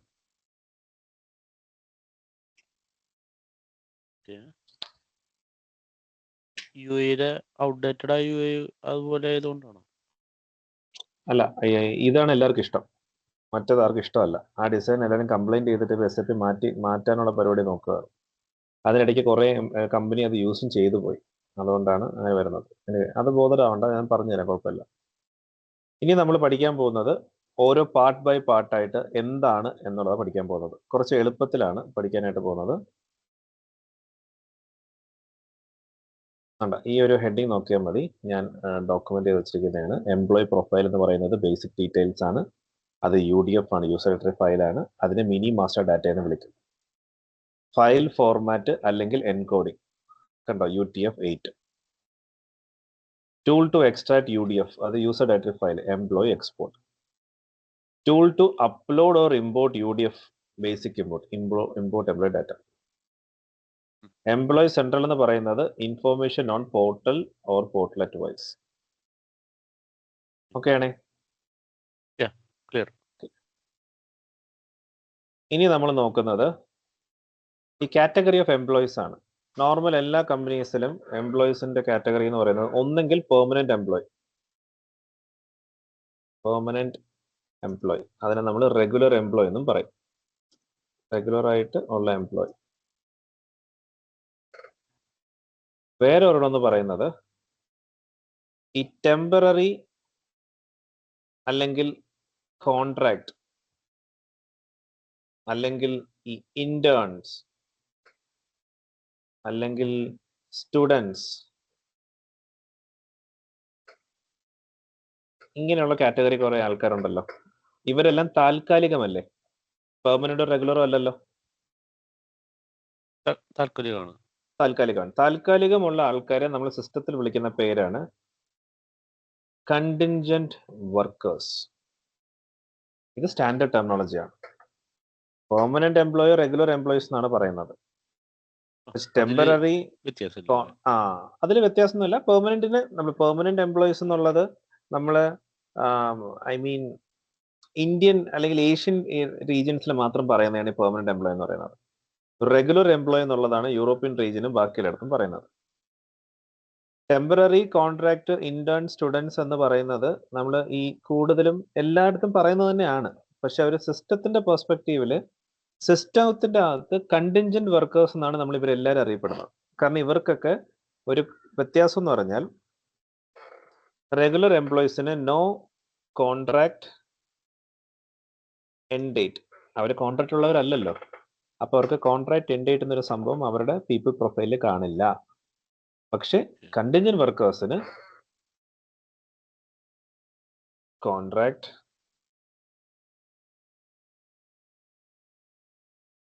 End date will be mentioned. End data അല്ല, എൻഡ് ഡേറ്റ് ആണ്, സ്പെൽ തെറ്റിപ്പോ. അപ്പൊ പെർമനന്റ് എംപ്ലോയീസിന് അല്ലെങ്കിൽ റെഗുലർ എംപ്ലോയിക്ക് കോൺട്രാക്ട് എൻഡിട്ടില്ല. അവർക്ക് ടെർമിനേറ്റ് ആയി പോകുന്നവരെയോ അവർ സ്വയം റിസൈൻ ചെയ്യുന്നവരെയോ അല്ലെങ്കിൽ നമ്മൾ പറഞ്ഞു വിടുന്നവരെയോ അവർക്ക് അങ്ങനെ ഒരു ഡേറ്റ് ഇല്ല. പക്ഷെ ഈ കാറ്റഗറി വരുന്ന ആൾക്കാർക്ക് അവർ ജോയിൻ ചെയ്യുമ്പോൾ തന്നെ അവർക്ക് എൻഡ് ഡേറ്റ് കാണും. ഇപ്പൊ 2026 ജനുവരി 1 ജോയിൻ ചെയ്തവർക്ക് സ്റ്റുഡൻസ് ആണെങ്കിൽ ചിലപ്പോൾ 6 മാസം ആണെങ്കിൽ ജൂൺ 30 2026 ആയിരിക്കും എൻഡ് ഡേറ്റ് എന്ന് പറയുന്നത്. ഇപ്പോ കോൺട്രാക്ടേഴ്സ് ആണ് വരുന്നെങ്കിൽ 1-2 വർഷമായിരിക്കും. ടെമ്പററി എന്ന് പറയുമ്പോഴേക്കും ചിലപ്പോൾ അവർക്ക് 1-2 വർഷമായിരിക്കും. അതിൻ്റെ അകത്ത് അത് മാറാതിരിക്കും. പക്ഷെ അവർ എപ്പോഴും അവർക്ക് കോൺട്രാക്ട് അല്ലെങ്കിൽ കണ്ടിൻജന്റ് വർക്കർ എന്ന് പറയുന്ന ഒരു കോൺസെപ്റ്റിലായിരിക്കും അവരുടെ പ്രൊഫൈൽ ഇവിടെ ഇരിക്കുന്നത്. ഓക്കെ ആണോ?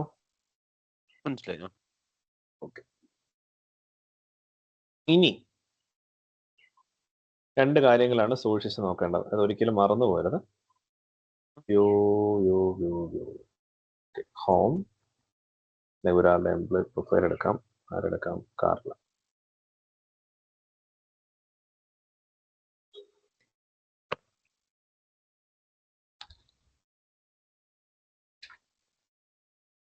ഇതിപ്പോ അഡ്രസ് ഇൻഫർമേഷൻ അല്ലേ? അഡ്രസ് ഇൻഫർമേഷൻ ഇയാളുടെ അഡ്രസ് ആണ്. ഇപ്പോ സുരാഗ് 2025 ഡിസംബർ 2024 സുരാഗ് ആക്സെഞ്ചറിൽ ജോയിൻ ചെയ്തത്. അന്ന് ജോയിൻ ചെയ്യുമ്പം സുരാഗിന്റെ അഡ്രസ്സ് തിരുവനന്തപുരത്തായിരുന്നു ജോയിൻ ചെയ്തപ്പോ. പക്ഷേ ഒരു 2025 സുരാഗ് സ്ഥലം ഒന്ന് മാറി താമസിച്ചു, ചെന്നൈയിലോട്ട് പോയി. അപ്പം ഇനി പ്രസന്റ് അഡ്രസ് എന്ന് പറയുന്നത് ചെന്നൈയിലാണ്. 2026 താൻ തൃശ്ശൂരെത്തി. ഇപ്പൊ തന്റെ അഡ്രസ് എന്ന് പറയുന്നത് തൃശ്ശൂരാണ്. താൻ 24 ആ കമ്പനിയിൽ ജോയിൻ ചെയ്തിട്ടുള്ളത് കൊണ്ട് താൻ ആ ഡേറ്റ് മുതൽ നിങ്ങൾ എവിടെയൊക്കെയാണോ അഡ്രസ് നിങ്ങൾ മാറിയിട്ടുണ്ടെങ്കിൽ, കോൺടാക്ട് അഡ്രസ് മാറിയിട്ടുണ്ടെങ്കിൽ അതെല്ലാം ഈ കമ്പനി അറിയിക്കേണ്ട ആവശ്യമില്ലേ? കാരണം നിങ്ങൾക്ക് എന്തെങ്കിലും അയച്ചു തരണമെങ്കിലോ എന്തെങ്കിലും സിറ്റുവേഷൻസ് വരികയാണെങ്കിലോ കോൺടാക്ട് ചെയ്യണമെങ്കിലോ കമ്പനി അങ്ങനെ അഡ്രസ് അപ്ഡേറ്റ് ചെയ്യണമെന്നൊരു മാൻഡേറ്ററി വെക്കുകയാണെങ്കിൽ നിങ്ങൾ 3 അഡ്രസ്സും വയ്ക്കുമോ അതോ ലേറ്റസ്റ്റ് മാത്രം വയ്ക്കുമോ? ലേറ്റസ്റ്റ് മാത്രം വയ്ക്കും. ലേറ്റസ്റ്റ് മാത്രമേ വയ്ക്കത്തുള്ളൂ. പക്ഷെ നിങ്ങൾ ജോയിൻ ചെയ്ത അന്ന് മുതൽ എവിടെ ആയിരുന്നു എന്നുള്ളത് അപ്ഡേറ്റ് ചെയ്യുന്നത് കൊണ്ടല്ലേ ലേറ്റസ്റ്റ് വെക്കാൻ പറ്റുന്നത്? അതെ അതെ. അപ്പോ ഈ ലേറ്റസ്റ്റ് വയ്ക്കുന്നുള്ളത് കൊണ്ട് ഇവിടെ ഒരു ഹിസ്റ്ററി ബട്ടൺ കണ്ടോ? ഈ ഹിസ്റ്ററി ബട്ടണിൽ നിങ്ങൾ ഏതൊക്കെ വർഷം ഏതൊക്കെ അഡ്രസ് ആണെന്നുള്ളത് ഇവിടെ അപ്ഡേറ്റ് ഇടാം, ആ ഡേറ്റ് അനുസരിച്ച്. ഇന്ന എഫക്റ്റീവ് ഡേറ്റ് മതി. ഇപ്പം 31 ഡിസംബർ 2025 മുതൽ താൻ ഈ അഡ്രസ്സില്ല. മാർച്ച് 1 2008, അതായത് ഓരോ എഫക്റ്റീവ് ഡേറ്റ് അനുസരിച്ച്. ഇപ്പൊ 2007 മാർച്ച് 22 മുതൽ ഈ അഡ്രസ്സിലാണെന്ന് പറഞ്ഞു. പക്ഷെ മെയ് 1 2028 മുതൽ ഈ അഡ്രസ്സാണ്, അതാണ് എഫക്റ്റീവ് ഡേറ്റ്. ഏപ്രിൽ 16, 2010 മുതൽ ഈ അഡ്രസ്സിലാണ്.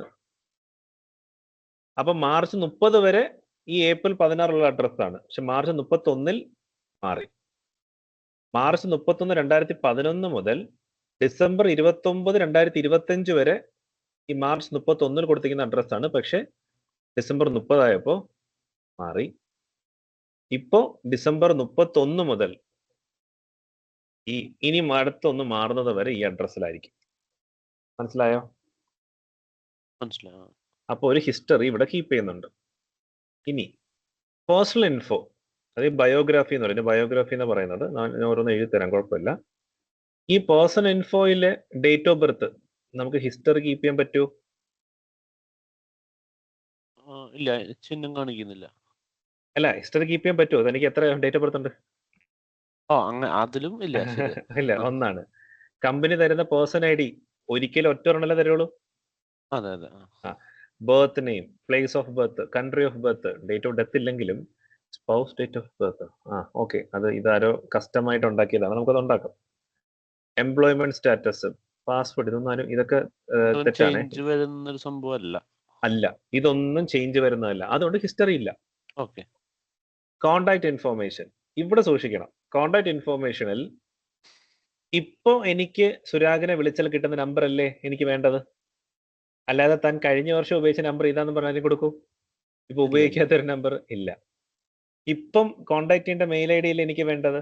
അതിന് മുന്നേ ഉപയോഗിച്ചിരുന്ന എന്തൊക്കെ ആവശ്യം എനിക്കുണ്ടോ? കമ്പനിക്ക് അറിയേണ്ട കാര്യമുണ്ടോ? ഇല്ല. അതുകൊണ്ടാണ് ഇവിടെ ഹിസ്റ്ററി ഇല്ലാത്തത്. നാഷണൽ ഐ ഡി, നമുക്ക് നമ്മുടെ കേസാണെങ്കിലും ആധാർ കാർഡ്, പാൻ കാർഡ് മാറുമോ? ഇല്ല. അഡ്രസ്സ് മാറുമായിരിക്കും, നമ്പർ മാറില്ല. അഡ്രസ്സ് മാറുകയാണെങ്കിൽ നമുക്കതാ ഇവിടെ അപ്ഡേറ്റ് ചെയ്യാന്നേ ഉള്ളൂ. പക്ഷെ ഇവിടെ ആധാർ കാർഡിന്റെയും പാൻ കാർഡിന്റെയും നമ്പറാണ് കൊടുക്കേണ്ടത്. ഇപ്പൊ US ആവുമ്പം സോഷ്യൽ സെക്യൂരിറ്റി നമ്പർ, അത് നമുക്ക് ഒരിക്കൽ കിട്ടിക്കഴിഞ്ഞാൽ ഒരിക്കലും മാറില്ല. അപ്പം അതിനും ഹിസ്റ്ററി ഇല്ല. മനസ്സിലാവുന്ന സുരാഗന? മനസ്സിലാവും. അതുപോലെ തന്നെ പേഴ്സണൽ കോൺടാക്റ്റിൽ എമർജൻസി കോൺടാക്ട് എന്ന് പറയും. നമ്മുടെ അച്ഛനോ അമ്മയോ അവരുടെയും പേഴ്സണൽ നമ്പറാണ് കൊടുക്കേണ്ടത്. ഒന്നിൽ കൂടുതൽ കറണ്ട് നമ്പർ കൊടുക്കാൻ പറ്റും, പക്ഷെ പ്രീവിയസ് നമ്പർ കൊടുക്കേണ്ട കാര്യമില്ല. വർക്ക് പെർമിറ്റ് എന്ന് പറയുന്നത് പാസ്പോർട്ടുമായിട്ട് ബന്ധപ്പെട്ടതാണ്. പാസ്പോർട്ടുമായിട്ട്. പക്ഷെ വർക്ക് പെർമിറ്റിന്റെ അത് ഹിസ്റ്ററി എന്തായാലും ഉണ്ടാവും. കാരണം ഇപ്പൊ കൺട്രി ഞാൻ കൊടുക്കാൻ പോകുന്നത് USA,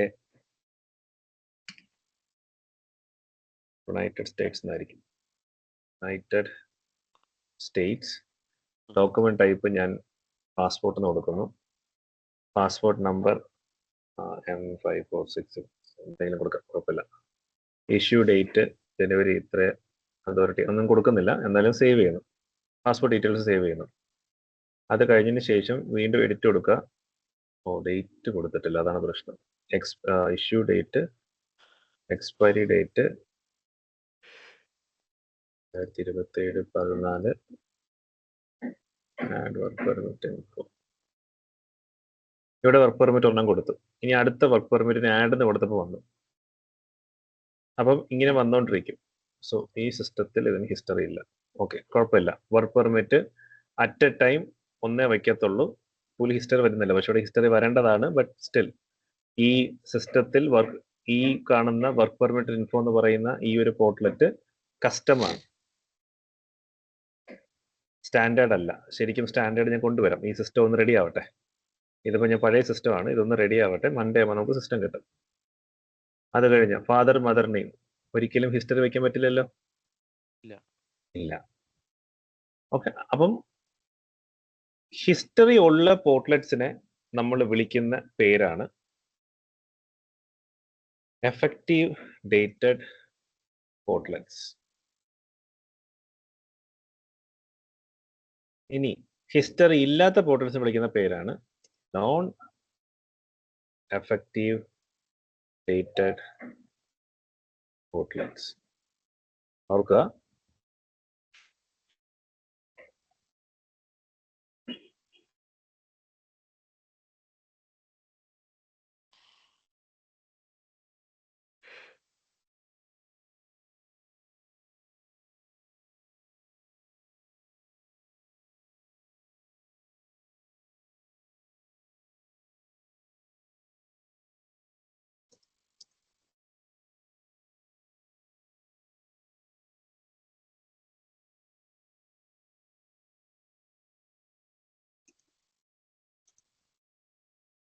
അപ്പോൾ ഡാറ്റയുടെ ഹിസ്റ്ററി കീപ്പ് ചെയ്യുന്ന പോർട്ട്ലെറ്റ്സിനെ എഫക്റ്റീവ്, കാരണം ഓരോ ഡേറ്റ് അനുസരിച്ചല്ലേ അഡ്രസ്സ് കണ്ടില്ലേ, ഇന്ന അഡ്രസ്സ് ഇന്ന ഡേറ്റിലാണ് മാറിയത്, ഓരോ എഫക്റ്റീവ് ഡേറ്റ് അനുസരിച്ചാണ് ഡാറ്റ കീപ്പ് ചെയ്യുന്നുള്ളതുകൊണ്ട് എഫക്റ്റീവ് ഡേറ്റഡ് പോർട്ട്ലെറ്റ് എന്നും, ഒരു ഹിസ്റ്ററിയും കീപ്പ് ചെയ്യാത്ത പോർട്ട്ലെറ്റ്സിന് നോൺ എഫക്റ്റീവ് ഡേറ്റഡ് പോർട്ട്ലെറ്റ്സ് എന്നാണ് പറയുന്നത്.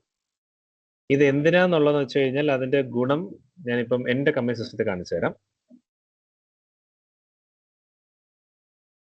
Keep working.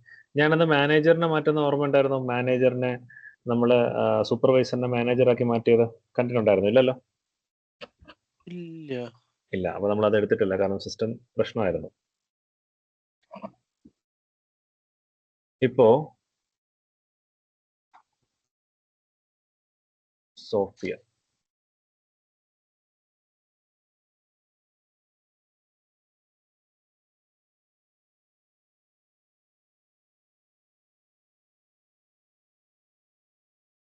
ഈ പേഴ്സണൽ ഇൻഫോർമേഷൻ കണ്ടോ? ഈ പേഴ്സണൽ ഇൻഫോർമേഷൻ എന്ന് പറഞ്ഞ പോർട്ട്ലെറ്റ് ആക്ച്വലി ഒരു സ്റ്റാൻഡേർഡ് പോർട്ട്ലെറ്റ് ആണ്. നമ്മൾ ഇനി പഠിക്കാൻ പോകുന്നേ ഉള്ളൂ. എന്നാലും ഒരു എക്സാമ്പിൾ കാണിച്ചു തരുന്ന ഒരു സ്റ്റാൻഡേർഡ് ആണ്, കസ്റ്റം അല്ല. കസ്റ്റം എന്ന് പറഞ്ഞാൽ നമ്മൾ ക്രിയേറ്റ് ചെയ്യുന്നതാണ്, സ്റ്റാൻഡേർഡ് ആണ്.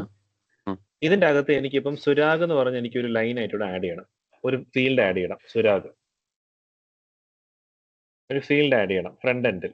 അപ്പൊ നമുക്ക് ബാക്ക് എൻഡിനെ കൊണ്ടുവരാൻ പറ്റുള്ളൂ. അപ്പോ ഇതിന്റെ ടൂൾസ് എല്ലാം നാളെ പഠിക്കത്തുള്ളൂ, കാരണം ഡാറ്റ മോഡൽസ് എന്ന് പറയുന്ന ഒരു വലിയ ടോപ്പിക് ഉണ്ട്. ആ ടോപ്പിക്ക് പഠിക്കുമ്പോഴേ മനസ്സിലാവുള്ളൂ. എന്നാലും ജസ്റ്റ് ഒരു എക്സാമ്പിൾ ഞാൻ കാണിച്ചിരുന്നത്. മാനേജ് ബിസിനസ് കോൺഫിഗറേഷൻ, എന്ത് ടൂളോ ആയിക്കോട്ടെ, ഞാൻ പറയാൻ വരുന്നത് വേറെ കോൺസെപ്റ്റ് ആണ്, ജസ്റ്റ് മനസ്സിലാക്കാൻ വേണ്ടിയാണ്. ഞാൻ ഈ കാണുന്ന HRS എലമെന്റ് കാണുന്ന എല്ലാമാണ് ഈ ഫ്രണ്ട് എൻഡിൽ കാണുന്ന പോർട്ട്ലെറ്റ്. ഒരുപാട് കോൺസെൻട്രേറ്റ് ചെയ്യേണ്ട, കാരണം ഞാൻ കാണിച്ചു തരാം. ഈ നാളെ പഠിക്കുന്ന ഡാറ്റ മോഡൽ പഠിക്കുന്ന സമയത്ത് ഈ 4 എണ്ണം, അതായത് ഈ ഡാറ്റ മോഡലാണ് ഇതിന്റെ ഹാർട്ട്. ഇത് പഠിക്കുമ്പോഴേ ഓരോന്നും എന്താ കണ്ട, HRS എലമെന്റ് എന്താണ്, ഫീൽഡ് എന്താണ്, അങ്ങനെയുള്ള കാര്യങ്ങളെല്ലാം പഠിക്കത്തുള്ളൂ. അതിന്റെ ടൂളിന്റെ പേരെന്താണ്. അതുകൊണ്ട് ഇപ്പൊ കാണിക്കുന്നത് ഒരുപാട് കോൺസെൻട്രേറ്റ് ചെയ്യേണ്ട, ജസ്റ്റ് ആ മാജിക് കണ്ടാൽ മാത്രം മതി. ഞാൻ പേഴ്സണൽ ഇൻഫോ എന്ന് പറഞ്ഞ ഇവിടെ ഉണ്ട്, സെലക്ട് ചെയ്യുന്നു.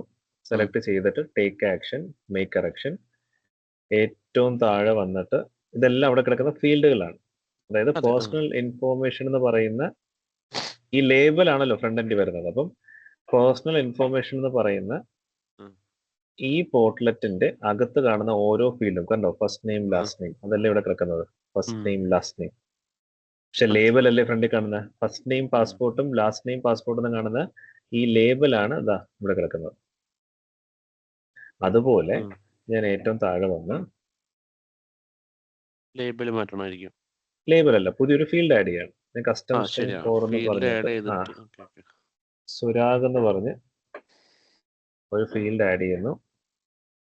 ഈ രണ്ട് ഇത് ലേബലാ. ഇത് എനേബിളും ചെയ്യണം. മാൻഡേറ്ററി എന്ന് പറഞ്ഞ റെഡ് സ്റ്റാർ ഉണ്ടല്ലേ ഐഡന്റിഫയറിന്റെ അടുത്ത്, ആ റെഡ് സ്റ്റാർ പോലെ, അതായത് എസും ഈ ഇവന്റ് ടൈപ്പിന് അടുത്ത് റെഡ് സ്റ്റാർ കാണുന്നില്ലേ, റൂൾസിന്റെ റെഡ് സ്റ്റാർ കാണുന്നില്ലേ, അതുപോലെ മാൻഡേറ്ററി ആക്കണമോ എന്ന് ചോദിക്കുന്നതാണ്. ഞാൻ ആക്കുന്നില്ല. Let it be. സുരാഗ് എന്ന് കൊടുത്തു, സേവ് എന്ന് കൊടുത്തു.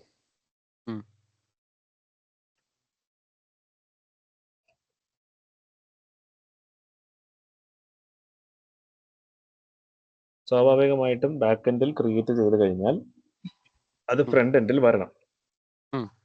പക്ഷെ വന്നിട്ടില്ല. വരാത്തതിന്റെ റീസൺ, നമ്മൾ ഒരു സാധനം എന്ത് ക്രിയേറ്റ് ചെയ്താലും അങ്ങനെ പെട്ടെന്ന് ഫ്രണ്ട് എൻഡിൽ കൊണ്ടുവരാൻ പറ്റില്ല. അതിന് പെർമിഷൻ കൊടുക്കണം, കാണാൻ വേണ്ടിയുള്ള പെർമിഷൻ കൊടുക്കണം. അപ്പൊ പെർമിഷൻ കൊടുക്കുന്ന കുറെ ടൂൾസ് ഉണ്ട്. അതും ഞാൻ പറഞ്ഞാണ് കാണിച്ചു തരാം. അതും അതിനുശേഷം വരുന്ന ഒരു ടോപ്പിക്കാണ് റോൾ ബേസ്ഡ് പെർമിഷൻ. സോ ഇത് 1 by 1 പഠിക്കുന്നത്, പക്ഷെ ജസ്റ്റ് ഞാൻ കാണിച്ചു തരുന്നേ ഉള്ളൂ. Manage permission Rolls.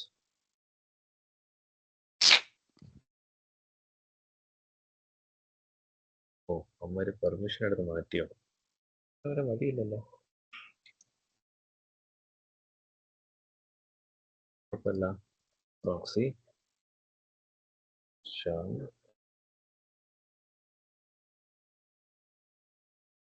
നമുക്ക് വേറൊരാളുടെ പ്രൊഫൈൽ ഇങ്ങനെ കയറാൻ പറ്റും. അത് നമുക്ക് മാത്രമേ പറ്റുള്ളൂ. roles, manage permission roles, AOC super user. ഇതൊരു പെർമിഷനകത്ത് കയറും.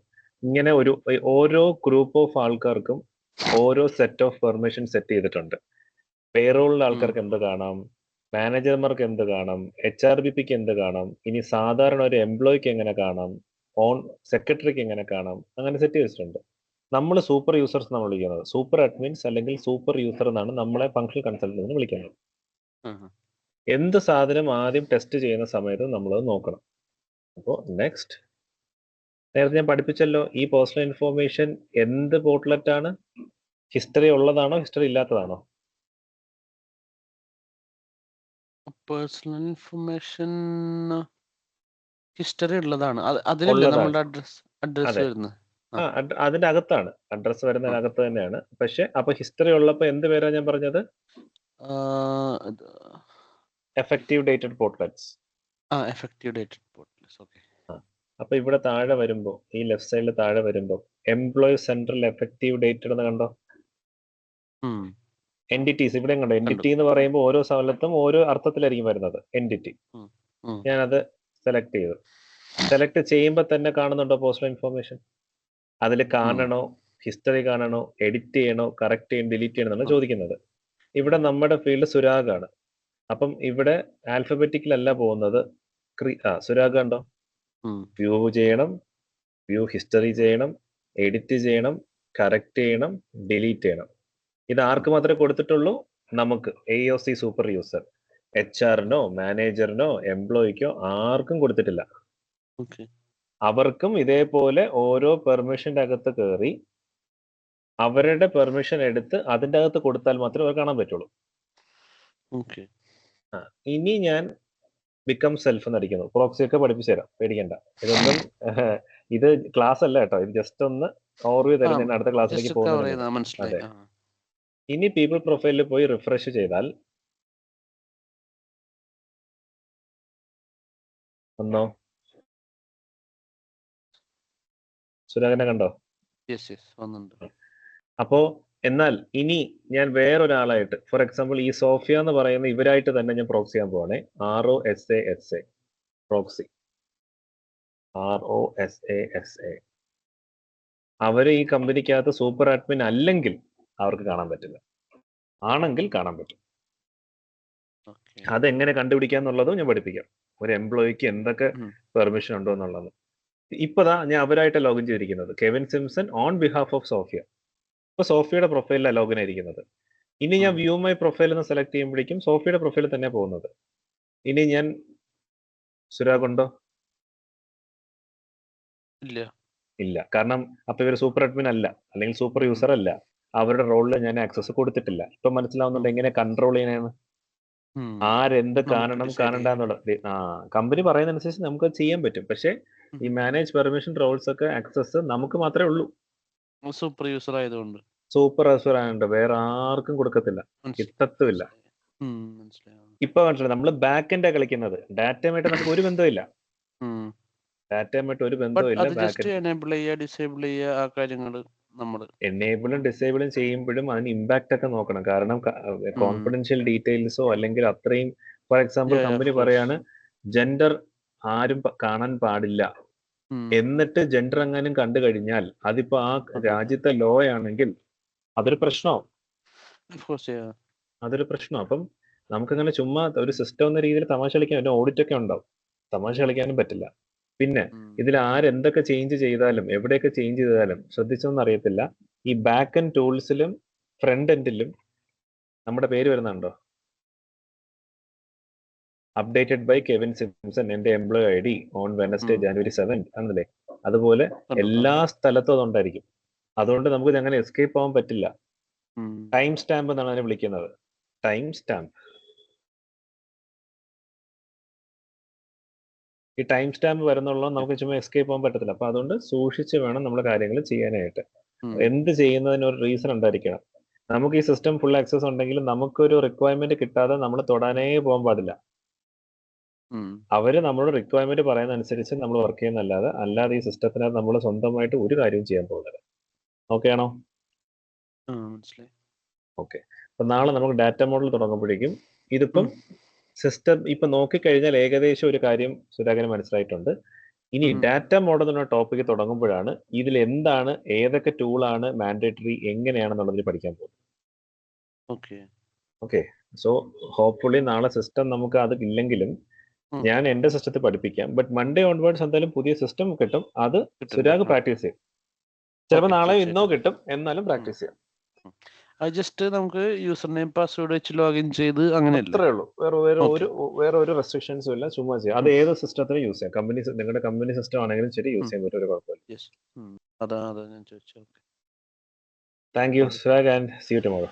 Okay, thank you, Kevin. See you tomorrow then. Bye bye.